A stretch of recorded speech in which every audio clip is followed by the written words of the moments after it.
I'm going to read from Luke, which is in fact one of the lectionary readings for today.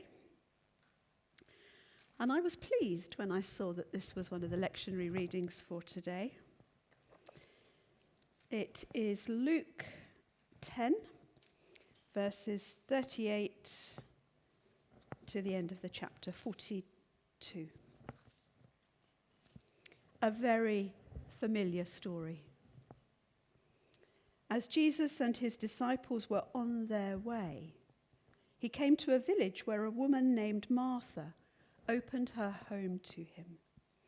She had a sister called Mary, who sat at the Lord's feet, listening to what he said. But Martha was distracted by all the preparations that had to be made. She came to him and asked, "Lord, don't you care that my sister has left me to do the work by myself? Tell her to help me." "Martha, Martha," the Lord answered, "you are worried and upset about many things, but few things are needed, or indeed only one. Mary has chosen what is better, and it will not be taken away from her." And as I was looking at this yesterday, I noticed that it's Martha's house, or it appears to be Martha's house. Not Mary and Martha's house, but Martha's house. And doesn't that make a difference? I think it does. It's no wonder that she's working hard in the kitchen. It's no wonder that she is the one that feels the responsibility for the food. Probably most of you have invited people to your home because you want to spend time with them, and you invite them for lunch or supper, and then you're the one that ends up spending most of the time in the kitchen, and everybody else is enjoying themselves around the table. And even if you're really well prepared, you still have to spend time in the kitchen. It's her house, no wonder she feels the responsibility. There's no mention of her brother Lazarus this time, just the mention of her sister Mary. And it seems that although they became great friends over the time of the life of Jesus, I get the impression that Martha's invited him in, although she doesn't perhaps yet know him that well at this time. Martha's opened her house, and presumably all the disciples too, and maybe some add-ons to that. Jesus has been invited in. No wonder she's busy. She's a lot to do, and she would want it to be right, wouldn't she? She would want it to be right for Jesus, a guest, and Jewish hospitality was really important. And he's a rabbi, so even more important that it's right. And we might even reasonably expect to find Mary, her sister after all, helping her. But shockingly, and it is shocking, or it was shocking in the day, Luke says she is sitting at Jesus' feet, listening. And I spent just a few moments pondering how that happened. Did she just kind of march in and sit down at his feet along with the other men? Or did she linger in the doorway every time? Perhaps she was helping Martha to begin with, and she lingered in the doorway, and every time she went by, she just lingered, and eventually Jesus went, "Come on, come and sit." And as I was thinking about it, I was thinking, I so hope that every one of you notice that, come and sit today. Because there are lots of those invitations in the day, but in our busyness, I fear that we miss most of them. I do, anyway. Maybe you're different. Why was Luke making such a shocking statement? Well, at that time, the women's role was in the kitchen. Men sat at the feet of the rabbi, not women. It's a counter-cultural activity that she is doing. Maybe Martha was concerned for how it would look that Jesus, a rabbi, allowed a woman to sit at his feet. And I began to wonder if how it would look gets in the way for me sometimes in finding Jesus in my day. Does it get in your way, how it would look? I don't know about you, but sometimes I have the, not very often, and don't tell anybody, but sometimes I think, oh, I'd love to wave a flag in a worship service, but I don't, because I think, what's that going to look like? Hopeless, you know. So I don't. And then I wonder what I've missed out on. Maybe one day. And she says, Martha clearly is feeling quite indignant. She doesn't speak to Mary and ask for her help. She speaks to Jesus in a kind of a roundabout way. And she comes out with this, Lord, don't you care? Lord, don't you care? Ever said that to him? Don't you care, Lord, about what I'm going through?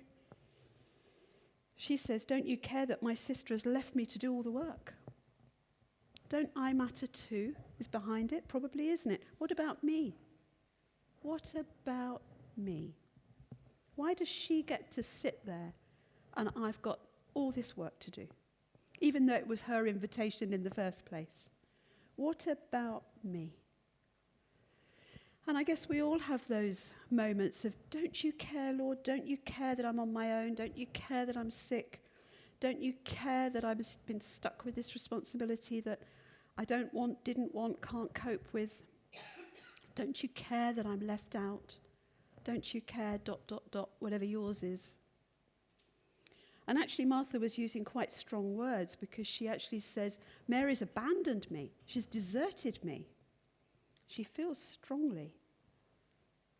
And it comes out almost as a rebuke, doesn't it? Don't you care? I suspect she's feeling a righteous indignation. I wonder if she even stamped her foot. Don't you care?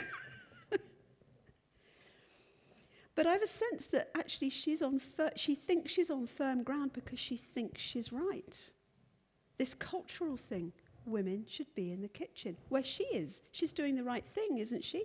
Doing the hospitality thing. Mary should be helping her. And clearly, she expects Jesus to back her up. She even finishes with, so tell her to help me. Tell her. And you know, Jesus doesn't seem to be fazed by this at all. By the onslaught or by the rebuke, actually. And in a very Jesus way, he ignores the rebuke. He doesn't defend himself against the rebuke. And neither does he give her what she wanted. He just cuts to the heart, straight to the heart. He says, I wonder how this sounds to you. Martha, Martha. I don't suppose it was Martha, do you? I'm sure it was Martha, Martha, in a very loving way. You might want to sit later on and imagine Jesus saying your name to you. It's a very endearing use of her name, the double use of her name. And ignoring what she said completely, he speaks directly to Martha. You, Martha, are worried and upset about many things. You're busy. You're over-anxious. And the meaning behind these words, you are being pulled apart by it. You're being pulled apart by it. I don't suppose anybody here has ever felt pulled apart by anything. Do you? Have you? I wonder if it sounds familiar. torn apart over concerns and worries and conflicts and tensions. And Jesus sees it. He sees that conflict. He sees that torn apart. And he responds to the need that she has that she doesn't even recognize, I think. She doesn't seem to realize it's there. He doesn't tell Mary to go and help her. He doesn't tell Martha to sit either, interestingly. And he doesn't say, Martha, you've got it wrong. So he doesn't condemn her. Martha is pointing her finger at Jesus. Don't you care? And now she finds Jesus is pointing his finger at her. You're too busy. You're over anxious. You're distracted. You're being torn apart. The finger turns, and now it's at her. But not in anger, not in judgment, only in love.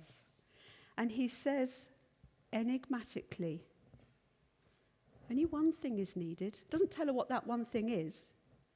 One thing is needed. And Mary has chosen better. And he leaves it for Martha to decide what to do. Isn't Scripture frustrating? We don't know what Martha did, do we? We don't know whether she went back to the kitchen. We don't know whether she sat at his feet and actually they didn't eat till midnight. We don't know. We don't know. But I wonder if you all are aware that you've accepted the invitation of Jesus today because you are sitting here. Whether you know it or not, you heard the invitation, consciously, subconsciously. You've stepped apart, either for a few days because you're staying, or for a time today because you're visiting. You've stepped apart, and you have the opportunity to sit at his feet. He gives us the dignity of choice, doesn't he? He gave Martha dignity of choice. You can be busy today doing good and spiritual things. You can read all those books you brought with you to read. Or you can sit at his feet and listen.